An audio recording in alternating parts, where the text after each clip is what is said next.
The sun was shining brightly in the sky, and its warm rays bounced off the smooth, polished surface of a shiny black SUV. The car looked brand new with no scratches or dirt anywhere.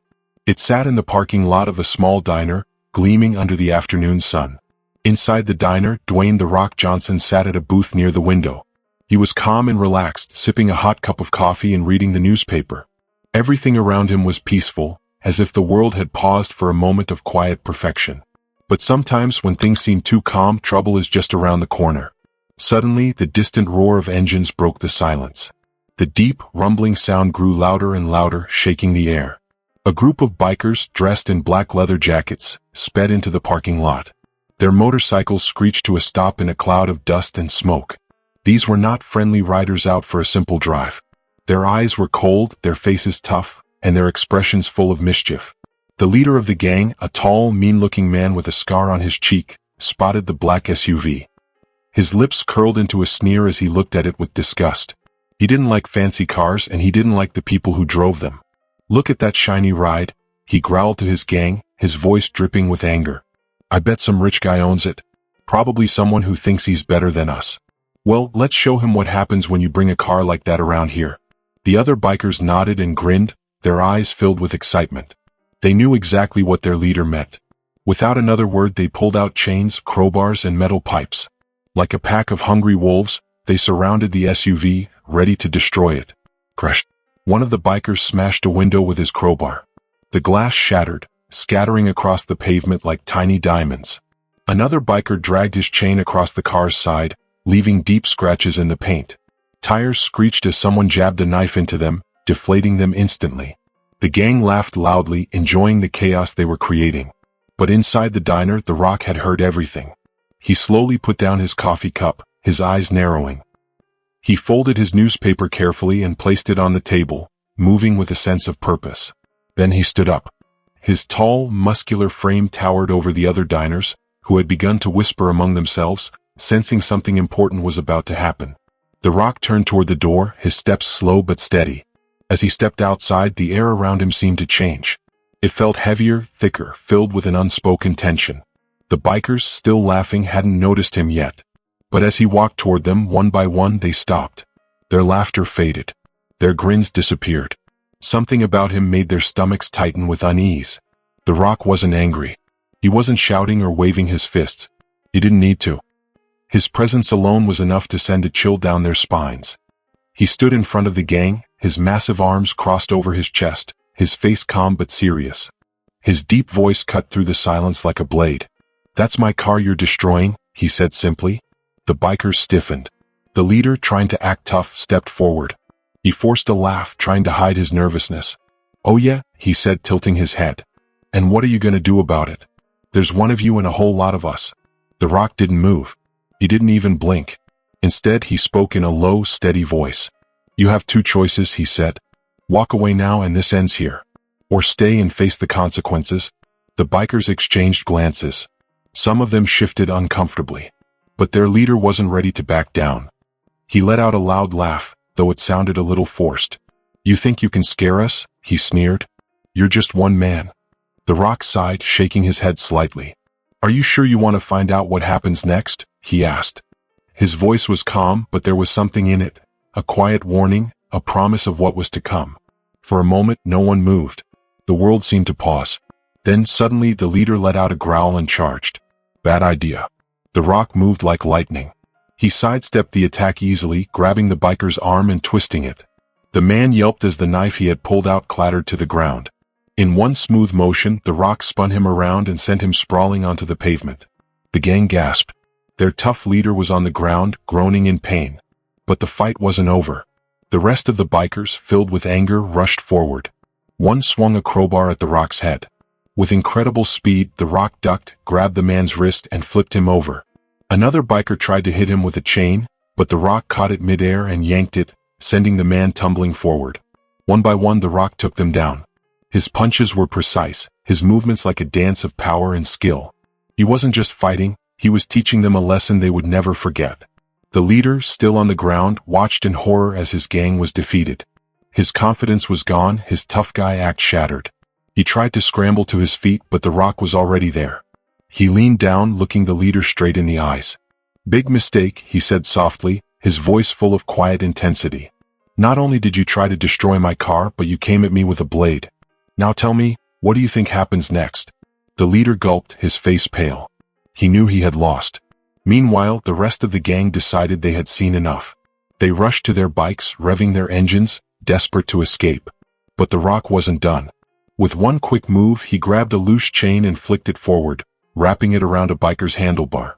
The motorcycle screeched to a stop, the rider nearly falling off. Then in the distance, a new sound filled the air: police sirens. The bikers' eyes widened in panic. The law was coming, and they knew they had no chance of running now. One by one, they dropped their weapons and raised their hands.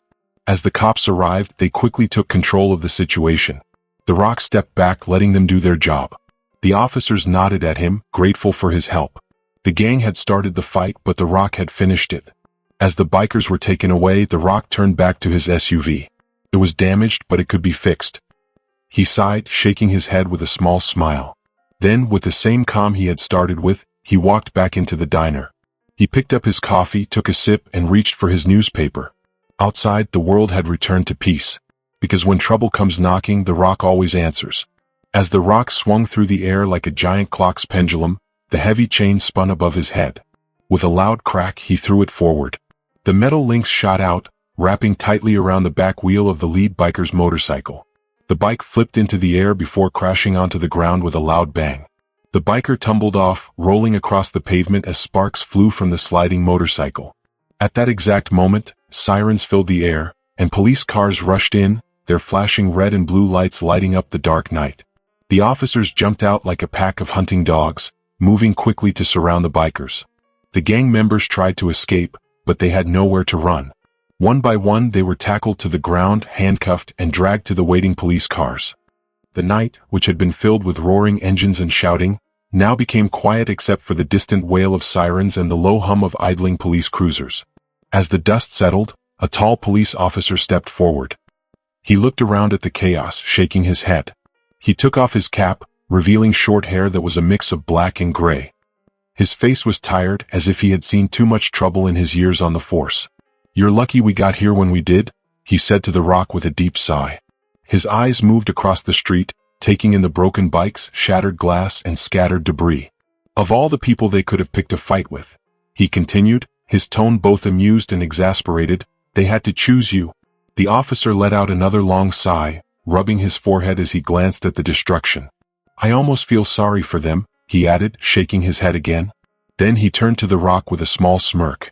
"But I have to say, you're not making my job any easier." The Rock chuckled, his lips curling into a grin as he looked around at the mess left behind. "Almost," he agreed, his eyes twinkling with amusement. He casually dusted off his shirt, brushing away the dirt and grime as if it was nothing. Then, with a playful glint in his eyes, he added, "But I have to admit, I did enjoy teaching them a little lesson." His smile faded slightly as his gaze landed on his car. The once perfect vehicle was now dented and scratched from the fight. His strong arms crossed over his chest as he studied the damage. A scowl formed on his face, his jaw tightening for a moment. But before he could say anything, a small voice broke through the silence. "Hey, Mr. Rock?" The Rock turned and saw a little boy standing at the front of the crowd. The boy's round cheeks were flushed with excitement, and his eyes were wide with wonder. In his tiny hands he clutched a black marker, gripping it so tightly that his knuckles turned white.